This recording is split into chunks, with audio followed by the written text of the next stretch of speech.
It's been challenging. I actually work as a priority teacher on call, which means that I teach at a different school every day, depending on where I'm needed.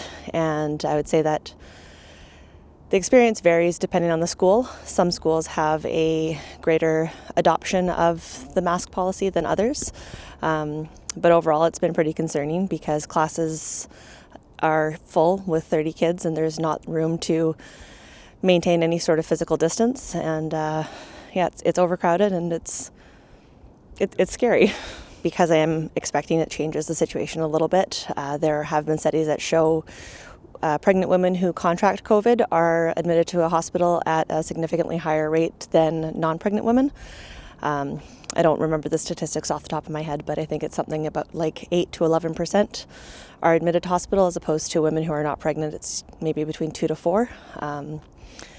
So yeah, it's definitely a concern. I feel like I'm at a higher risk of more severe consequences if I were to contract COVID because of my condition.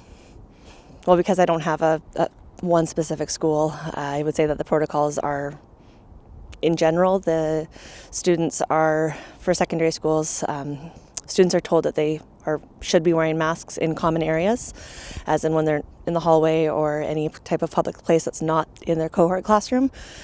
Students are not currently required to wear masks within their cohort, even though physical distancing is impossible.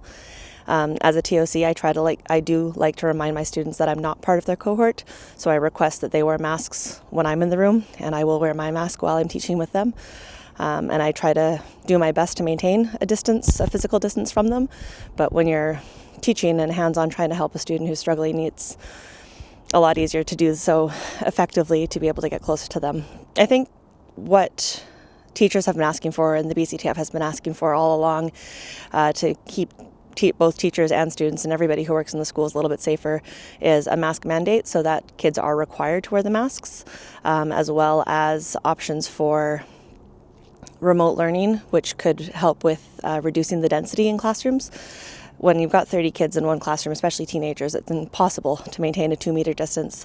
But if we were able to switch to a remote hybrid option, which allowed students to learn sometimes online at home, that might help reduce density to having 15 students in class for in-person learning, with the other group learning online, and that would allow for some more physical distancing.